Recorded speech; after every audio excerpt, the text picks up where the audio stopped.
Hello, everyone. Welcome to another conversation on the podcast Caribbean Thought. With us today is Emmeline Francis from Chozel. She is a trained high school teacher. She teaches both French and Spanish. She is the author of a new book titled Well Watered From Tepid Tears to Raining Grace.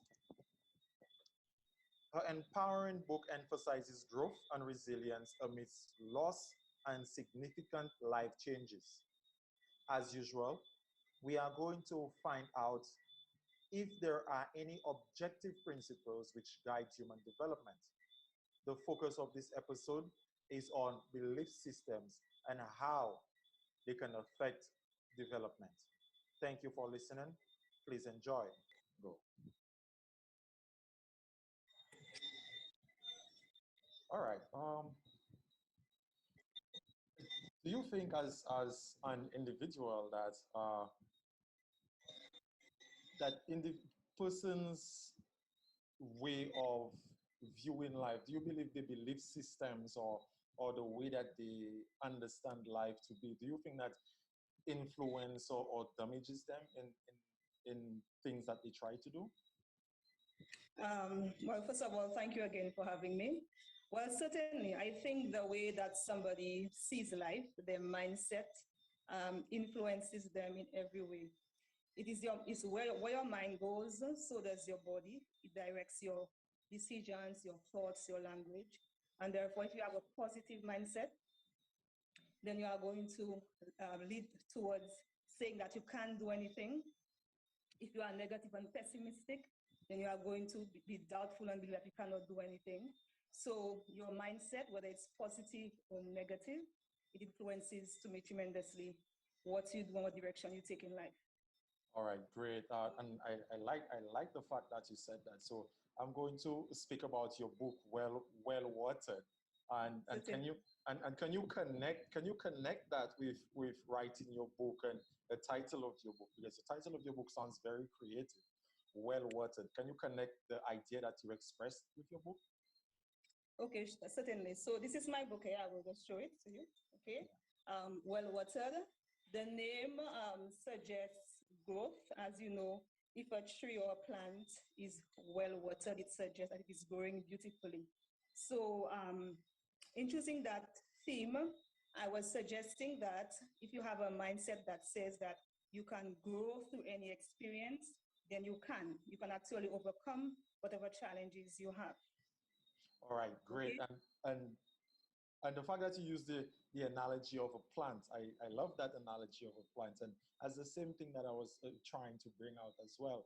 Because if you have a plant, right, and if you have a seed, sorry, and you want a seed to grow, is there not like fundamental things that you must do for the seed to grow? Would you just leave the seed on the kitchen tile, or you leave the seed anywhere, and will that seed germinate if you just treat it anyway? Definitely not. Now, I am by no means a gardener, but my mother was, and my father is a farmer. So I saw my mom, and I now see my father daily taking care of their plants. You know, you have to water it, you have to ensure it gets sunshine, and you have to take care of it. So you need to. So if I'm to compare it with my book, Well Watered, in my journey, I would have had to choose positive thoughts. I would have to choose to be committed to my growth. I would have to wake up every day, if it is early morning, if I have to meditate or pray, whatever I had to do to ensure that I grow from my experience and not remain bitter and miserable. That is what I had to do. So in life, in an individual's life, just as in the life of a plant, there needs to be steps that you have to take for growth to take place, or else you die. And perfect, and that's perfectly said, and that's exactly what I tried to bring out in my book, Purposedriven. The meaning of life is found in the purpose to live. The fundamental philosophy is that life is meant to grow, right? And that's the exact same thing that you're saying, and that's what I find interesting. And that's why I wanted to have the conversation with you, to see if there are fundamental principles that guides life. Because one of the premises that we could use to describe life is that it is meant to grow, right? And Yes. anything that grows, it gives some form of fruit, right? And if life grows and it give off, it is there for a reason, it is there for something. That means that there are objective steps that must be taken for that thing to flourish. And as human beings, and even as plants, as animals, as anything with the source of life, there are objective things that we must do. And one of those things, like you correctly said, and that's why I love the title of your book, Well Watered. We must water our minds. We must Right. choose, we must choose, like you said, you choose specific thoughts. Because as the human mind, and that is something that persons do research. The human mind, you have the conscious mind and you have the unconscious mind. The conscious mind is what you are aware of. And sometimes we put our awareness on specific negative things, and that seep down into our unconscious mind. And those negative things inhibit us as personalities. So that's where free will comes in. So you must be able to choose where your mind go. And if you choose where your mind go, you will see the results of it. And I really love the way you articulated that as well. So, like, would you say having a valuable aim for your life, or anybody who have a valuable aim for your life, do you see merit in having a valuable aim? Do you see it as a Most good thing? definitely. Most definitely. All right. If you don't, I said most definitely, you would need to have a valuable aim for your life, because a valuable aim is almost like an invisible path or road. So it's like a destination, right? And when you have that destination in mind, um, you would choose your decisions so that you'll end up in that destination. So you would know what decisions to make, and you would go and go through the hardships as well, knowing the aim that you have in mind. So if you know you want to become a doctor or a writer, as difficult as the writing process is, you would wake up one morning, stay up late at night, because you know in your mind at the end of the day, you want to experience a book launch, you want to have persons reading your book, you want to impact people's lives. So an aim is definitely what keeps you going when you feel you can't go any longer. Great. And like I said, I'm impressed. I read this book, Stephen Covey, Seven Habits of Highly Effective People, and that's where I learned that. Stephen Covey, Mhm. Seven Habits of Highly Effective People, and he said one of his first habit is you have to begin with an end in mind, and that's one of the gifts of human beings that we have. We have imagination, so Right. we can project ourselves in psychological time because we have psychological time. That's the past and that's the future. So here we are in the present. We can project Mhm. ourselves into the future and like using imagination, and we could say okay, and we can be realistic and honest with ourselves. We can say okay, like your example, I want to write a book. So you project yourself into the future. You're going to say okay, what am I going to do? What will be the title of my book? What would the finished product look like? So you have that picture, and then you come back in the present and you do the small steps to get to that end goal. And when you feel the incremental development, incremental development actually pushes you forward towards that goal. And that's one of the things that having a valuable aim does. And if you're going to speak to a young person about having a valuable aim, what would you tell them to make them understand that it is something that is important for psychological and physical growth? How would you explain that to them? Can you repeat? I think I missed either one or two of the words, and so I didn't get the Yeah, question. Can you repeat the question, I please? say if you have to explain, because we having this conversation, and sometimes we would think that persons would understand the certain things that we say and having a valuable aim. If you have to explain that to a child as a teacher, you have to explain to a younger individual the importance of having a valuable aim. What would you say to get to them? Mm. Okay, perhaps I can suggest. I listen to a lot of life coaches and motivational speakers, and sometimes they encourage having a vision board. Now, given that children sometimes they gravitate towards the visual, I can have them prepare a vision board for themselves, so I can assist them in doing that. Um, well, secondly, I would try to be a model to them of what a fulfilled life is like. For example, I have my nephew, I have nieces, and I try to be a model to them so that they have a view in mind of what a fulfilled life is like. They will see it is possible for them too, and then they can emulate that. Thirdly, from a child, I was a very avid reader. I read a lot. And I can remember a book I read by this Catherine Cookson, The Tides of Life. And while I was very young, that book to me gave wings to my imagination. It taught me that I can go through anything and survive. And so I would encourage them to read, make reading their friend. You know, these days nobody seems to like to read. So I would encourage them to read, have a vision board if necessary, and be a model to them. But I'm not sure if there is any perfect way to bring the idea across to children. Perhaps you can add as well, but these are the three things I can think of that I can do. And the answer was spot on, because the instinct to imitate comes from the desire to appreciate, and that's exactly what you explained.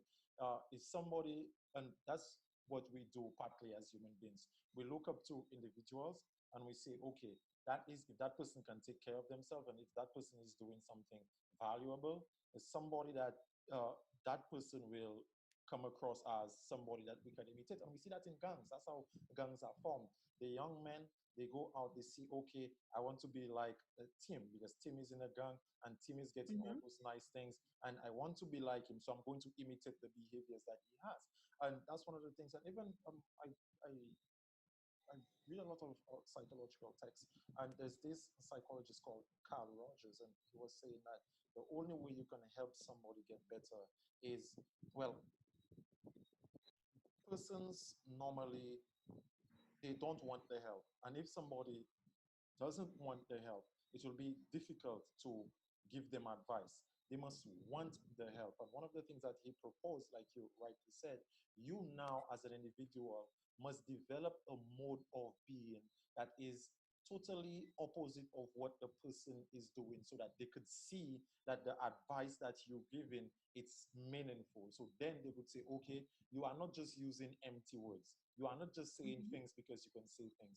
You are your words actually have integrity. So if you are going to advise me on how to be a farmer, I'm not saying that you cannot advise somebody on how to be a farmer without being a farmer, but the person now, your influence as a farmer will be greater if you have produce and you have a farm and all that. So the person can see you know what you're talking about. And that's one of the things that we need to do as teachers. We need to be able to model what we say in the classroom as well. And I believe in that. Exactly. I fully agree with you. And if I'm to add, I think, well, as I said, I make motivational speakers and transformational speakers, make it a habit to listen to them. And I remember persons like Les Brown, I'm not sure if you know of him, and he always talks about having a hunger for what you want. So we can teach them two things. We can be a model to them, but also we have to let them know that what they want, they must really want something in order to achieve it, and to persist, to pursue it, or else it won't happen. Yes, great. And on that point, I will ask you, do you think every individual has an inherent gift that they must discover? Do you think we have gifts, that we're born with gifts, like things? And when I say gifts, I think the word, because of the way we see the word, I think we kind of misunderstand it.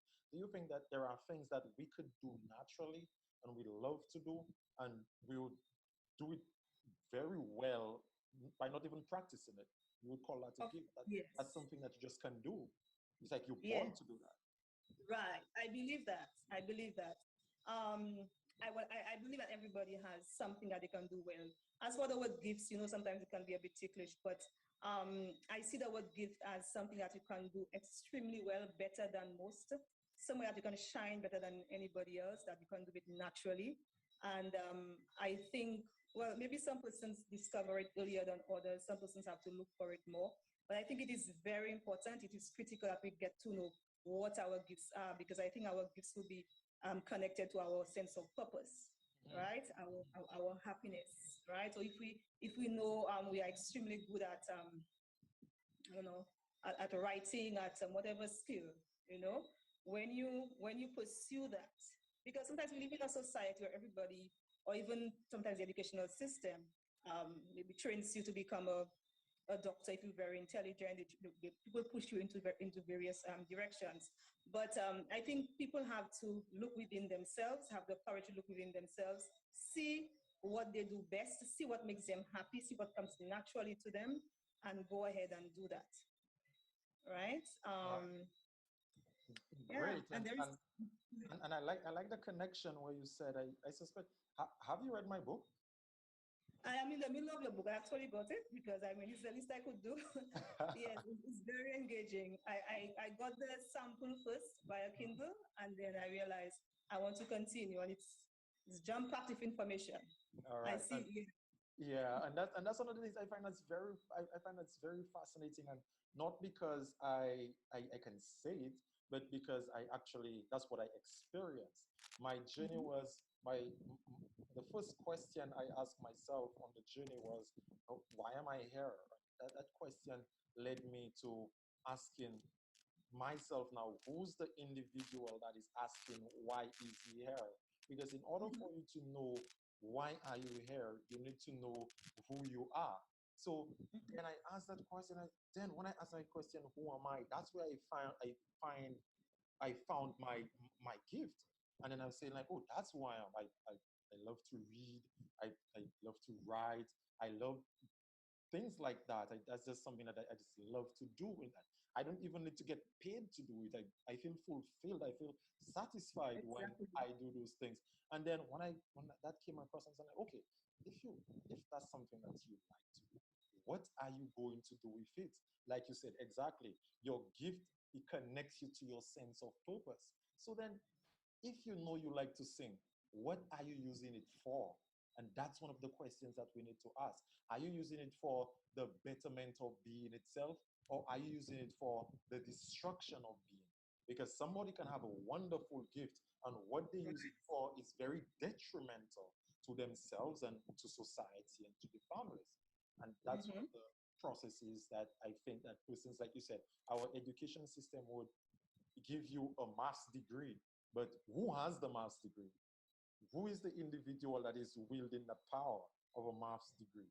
So we need to be able to know who we are, fundamentally speaking, and not just speaking like some some spiritual aspect. Like it's a real thing to get to know yourself, because persons would live it's and it's sad that you can live your whole life and never really meet yourself, never really meet Mm-hmm. the person that you are deep within, and you try Right. to go outside of yourself to try and fit into other characters that you see, and you never try to bring out your character in the open. Mm-hmm. Yes.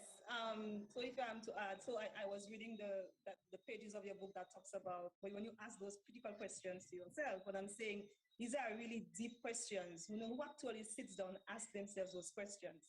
Most persons are even afraid to face those questions, right? Because they're deep and they're out of the ordinary, because there are so many distractions around us. You know, so many other things trying, or people trying to tell us who we should be, that to sit down and ask yourself those questions. It's not something that people do often, but to do it, I think is, as you said, is very meaningful. And these are the questions. If you pursue, and if you try to answer them, they're going to help direct your life, redirect your life in a more positive way. All right. Yes, exactly. And like you said, you listen to a lot of motivational speakers and guys like that. One of my favorite motivational speakers is Jim Rohn. And he's an, do you know Jim Rohn? No.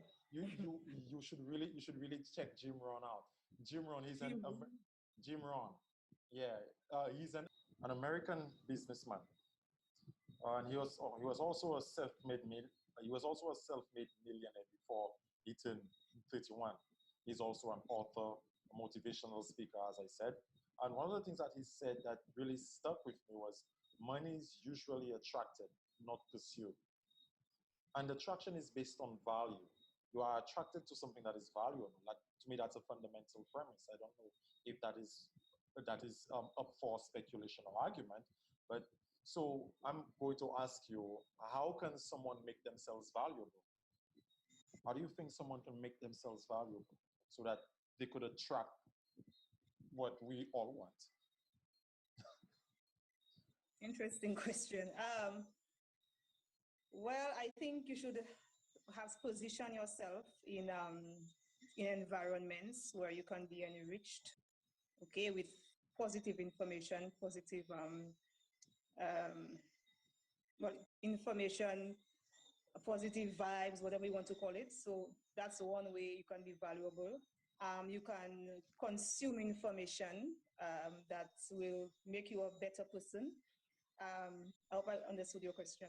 So Yes. I'm thinking, as I said, number one, you position yourself in an environments that are going to enrich you or make you a better person. Okay, where you're going to get positive information, um, valuable information, and you consume information that's going to help you, well, give you the knowledge you need to always keep on learning. Yes. Yeah, and that question was actually motivated by your book, Well Watered, and I was I, Okay. I was reading chapter 16 right here. We said not guilty, and then the affirmation there, and you're not far from what you wrote in the book. The affirmation said, "I am guiltless. I have clarity of mind, conscience, and spirit.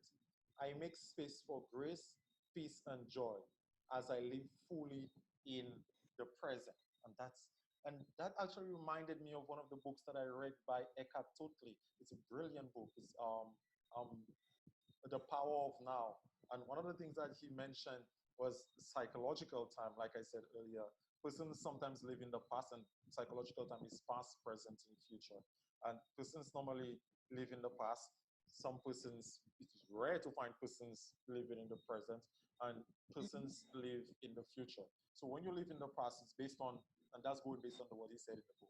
When you live in the past, you suffer a lot with depression because you always focus on what used to happen before. You have that victim mentality.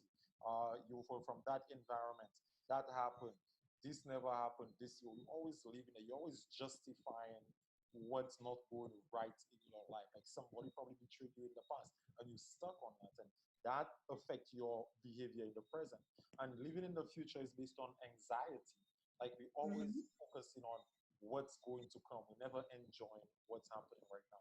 And I was very fascinated, like that's brilliant affirmation. She knows what she's Yes. saying. And and and and I'm looking at it as if you're making yourself valuable, one of the ways that I understand based on reading widely, making yourself valuable is like you project yourself, you do what you build something in the future, you come back in the present, and you live meaningfully in the present while serving others.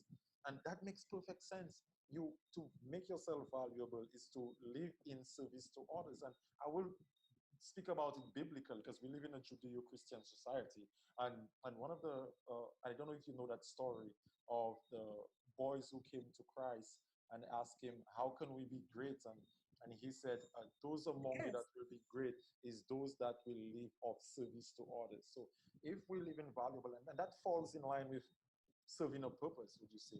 And Mhm. and when I read that from your book, I stayed a while and I'm like, wow, like it's like the message is just the semantic representation changes, but the underlying narrative is so well placed that if you read it properly, you will understand exactly what the person is trying to bring out. And that's the aim of the conversation, to see if we can find some form of objectivity in development as individuals, and find Yes. objectivity over subjectivity. And I find that very impressive. I Yes. that's your book, and I love Thank reading. you. Yeah. Thank you very much. Yes. So I mean, I need to agree to what you said about the power of now. Okay, I had to discover the power of now for myself because I realized now or the present is all that I have.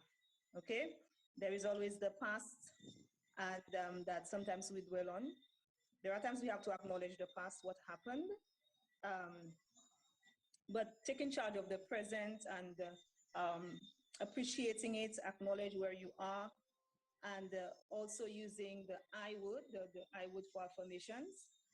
It's the best way, as I said, to take responsibility for where you are, to avoid blaming people, okay, and just to move on from there. And as simple as those affirmations may look, it took me lots of time to choose the best words, for my own good and for the good of the reader. So um, as my life is of service to others, I'm hoping that, I guess my hope has come true in many ways based on the reviews that I get, that persons, a lot of them like most of all the affirmation part of the book.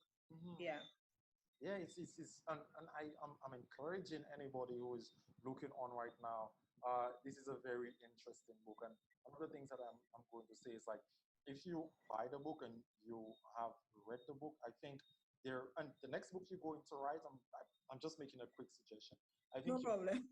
to put a section inside here to to tell them how the book should be read, because I think there is a specific way you should read the book for you to Mhm. really pull pull the message out of it. And one of the ways that I read the book is like, when I read the page, I stop, I think about what you say, I try to see if it aligned, the message is aligned with something that happened in my life, or if I could align it with something that I see that happened in somebody else's life. Because what you're doing, like you said, is living of service to others. Is that you're bringing out something that can, something that happened, and it can, you don't know if it can help somebody, if somebody can read Mhm. and find inspiration from your story. And Right. my Mhm. question to you now is that, is there a difference between a successful life and a fulfilled life? Is there a difference between the two? Isn't that the same thing? Well, success. Different people define success differently. Yeah? Well, for the most part in our society, we look at success as perhaps educational achievements, money. That's the general way of viewing success. Although, in my readings, many persons have said that success is your ability to accomplish what you want to accomplish, your deepest goals, right?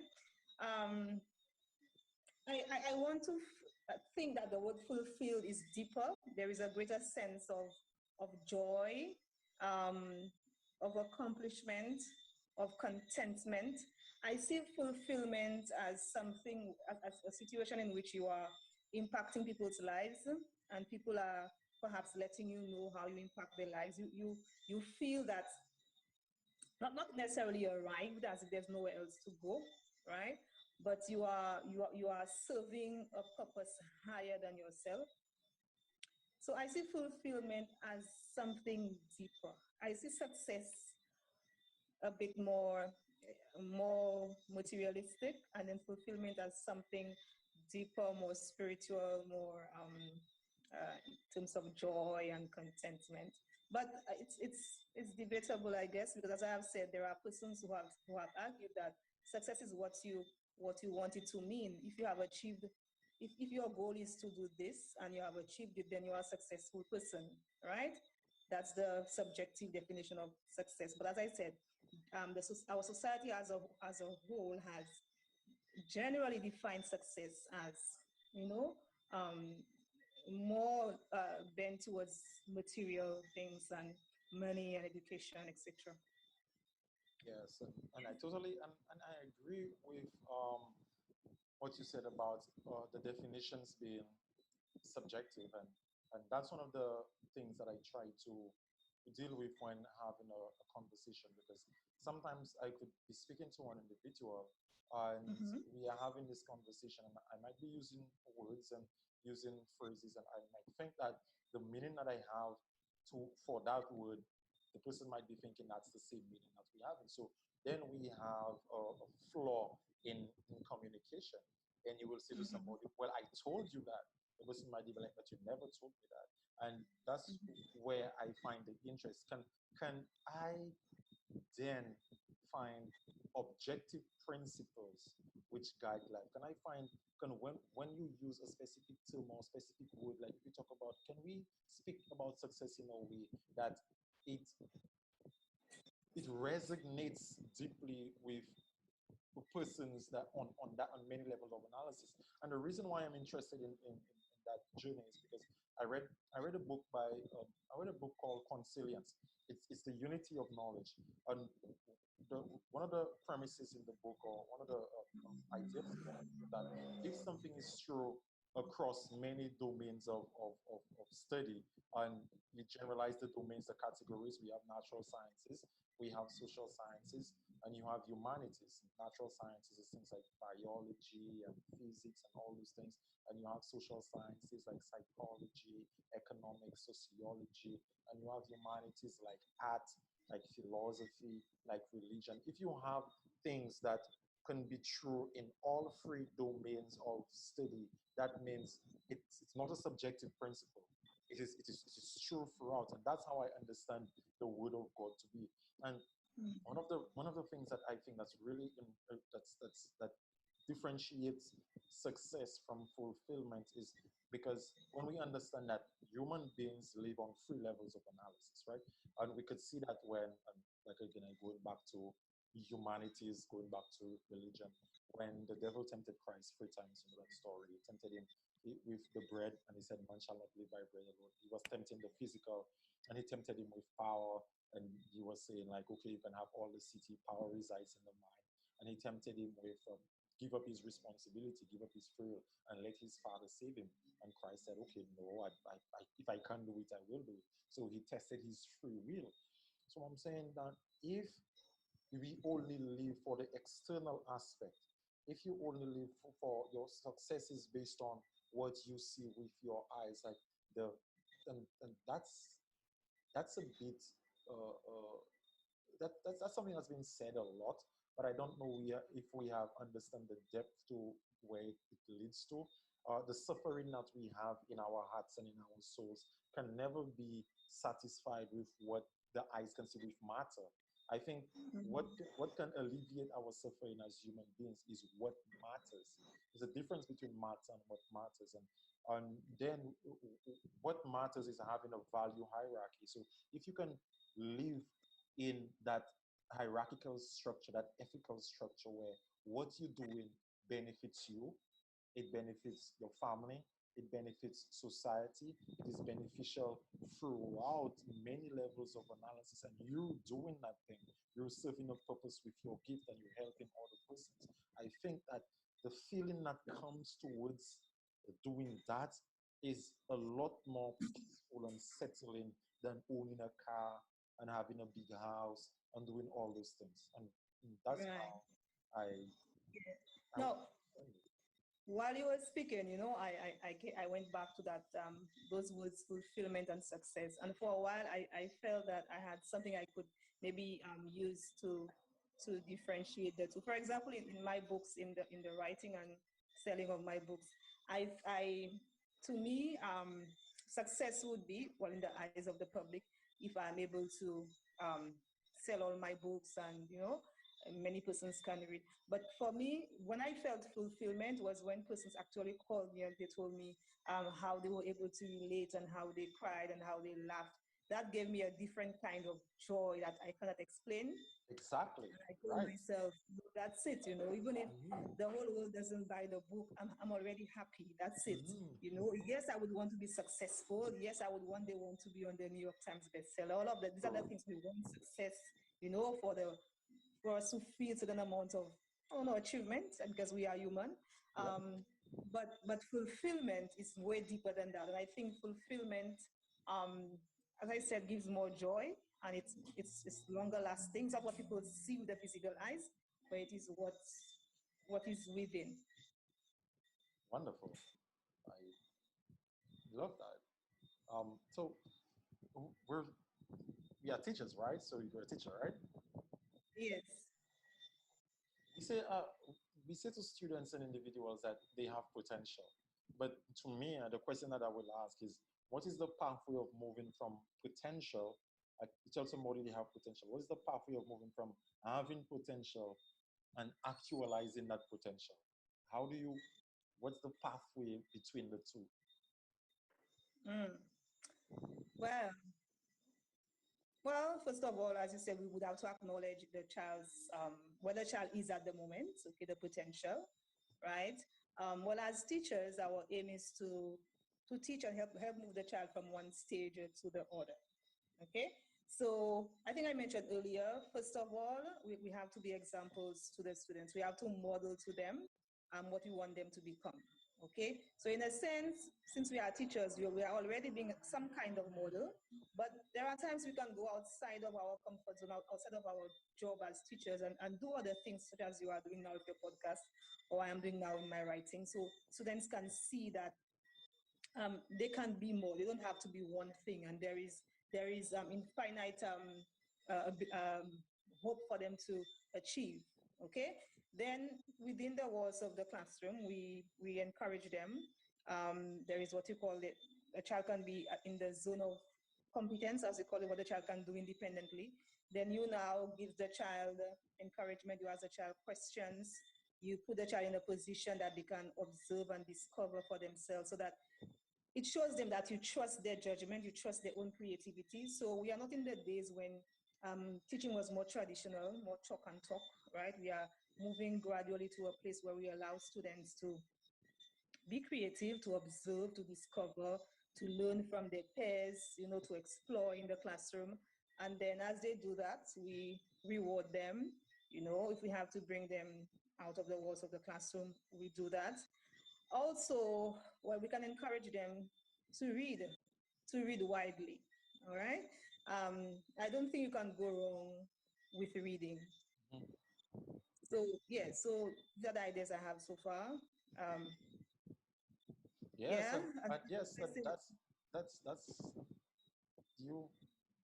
I wasn't expecting anything different from you, because you are a teacher, and that's exactly what what they taught us at school, teachers college, if you will, Piaget theory of cognitive development, knowing that the child is an independent learner, and you guide the child like you were explaining. And that's one of the ways that and that's one of the things that I'm saying to individuals when I speak to them. Like I speak to a lot of young individuals, and then I'm saying that a lot of the principles that we have teaching in the school, like a lot of the things that we do teaching in the school, especially sports and all those things, it's like those things are isolated. We isolate those things. We go to the school, we do those things, and we come back home and we do something totally different. Where those things that you could take, because the school is a mini model of society, and that's mm-hmm. what it is. It's a mini model of society. So if these things can work here, if we can structure and order the children's lives so that they could develop cognitively, that's one of the things that Piaget said: order and structure help cognitive development. And if we could do that outside of the school, why then we don't go outside and we don't say that to individuals who probably have left school and have a better level of understanding, and let them know that there are specific, like you said, the zone of proximal development by Vygotsky. This is where you are. This is where you are. Be honest with yourself. You are at point D. Where do you want to go? You want to go to point A.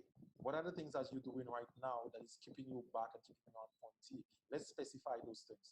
When we specify those things, you look at those things, you say, okay, I've amalgamated a couple of bad habits across time, that those things are keeping me back. I'm a bit indisciplined. Those things are not working properly. Let me work on those things. So while I'm working on those things, I'm seeing that, okay, I'm moving forward towards a C. Oh, I feel happy. I move from D to C. So then you encourage the individual. Okay, you're doing very good. You might not be at B, you might not be at A, but you were at D, and now you're at C. And that's the way that you can help people grow and take them from just potential, because that's all we are. We are potential. So we have to actualize that potential. And that must be done overall. Mm-hmm. Yes. Yes, I agree. So, are you suggesting that we go outside of the walls of the classroom to do that? Are you? I mean, I think when I want isn't that what you're doing right now? Exactly right. I was about to say yes. Yeah, so that's what you're doing. We don't want to teach children. that education only takes place, within the walls of the classroom, right? They can get educated in various ways, right? Through reading, through writing. All of these are examples of teaching students that they can use their creativity. You don't have to wait on somebody to always put us, feed them. They can go outside of the box, because that's how life happens. In fact, I don't want to go ahead of myself, but I was reading this book, Think and Grow Rich by Napoleon Hill. A great And book. he mentioned, yes, well, it's the best book I've ever read, and I purchased it for $1, $1. Yes, Kindle version. It's the best book, one of the best. So he was saying that he was mentioning about 50 great men who, none of them had formal education, and all of them became, multi-billionaires. Not that success is only about getting money, but it's an example. It is a sign of success, right? So it shows that while formal education is good, um, we can learn a whole lot through just trial and error, through just doing things, through experimenting. Yes. Yeah, and while you mentioned the book, I just pulled it out of my library. Oh, I have the soft copy. Yeah, Okay. just pull it out of my library right there. Yeah, it's a very interesting read, and like you said, encouraging the students to read and using their creativity. And that's one of the problem. That's not a problem, but I think it's an observation I made, and I don't want it to be I'm the only person making the observation. That's why I like to ask Mhm. some of the questions. So, do you think our culture and education system has catered well enough for the use of creativity or imaginative exploration? Because and when you are inventing something, you are playing with your imagination. So do you think an imagination is the root of creativity? So do you think our society has built an education system to fuel that kind of endeavor? No, I think there is much room for improvement. I think the educational system is still heavily based on preparing students for exams for that one standard, which serves some kind of purpose, and we are in a society where both parents and children want to go to that specific school, and all the emphasis about drilling students for exams, which remains very sad. Okay. Um, as I said, there is much room for improvement. I think now, there are times as a teacher, I see lots of opportunities for students to use their imagination and creativity, such as the creation of posters and writing of essays, and not all students gravitate towards that, sadly. Okay? Um, but there is, as I said, not enough has been done. A little bit is happening. Um, so I guess it's up to us now who are thinking differently to try to implement changes in our schools, see education differently, and give students a chance to be creative, a chance to, well, as teachers, we can provide them with the stimulus and have them, challenge them to use their imagination in various ways.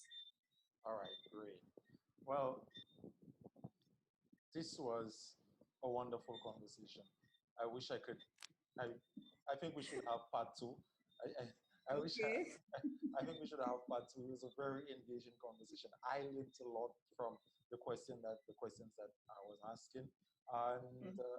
I think that you enjoy this conversation. And I wish you well with the sales Thank of you. the book. And if you want to say anything to as a last message and let individuals know where they could get your book if you have in hand, and if it's where they could purchase your book. Oh, certainly. So again, my book is called Well Watered. I have it right here on my shelf. Well Watered, and the subtitle, sorry, From Tepid Tears to Raining Grace. Persons can find it from me, first of all. I am on social media, and my name, Emlyn Francis. I don't know if that's visible here, EMLYNN, and Francis, FRANCIS, both on Instagram and Facebook. And well, they can send me a message, and I can follow up with them. Secondly, I have it at T&M Stationery Store in Beaufort. And thirdly, it's on Amazon in both paperback and soft copy. I also intend to have some at 758 books when they're fully set up. All Yes, right, so great. I think it's a good read based on what I think. Based on the reviews, it's a good read, Yeah. and I would encourage anybody to make the time to read Well Water. Yes, Yeah, thank you. I think it's a very good read. It's a very nice book, and I'm going to endorse it as well. Thank you. As persons can see, I have my copy here, and I can read things and right inside of it. It's a nice read. So, like I said, it was a very good conversation. Good night, everyone. I hope you'll enjoy the conversation. I'm looking forward to having more conversations like these and try to understand a lot more objectivity in development and Thank you so much as well. I learned a lot, and I look forward to do more reading and to maybe engage in the conversation some other time. Thank you. Well, good night. Bye.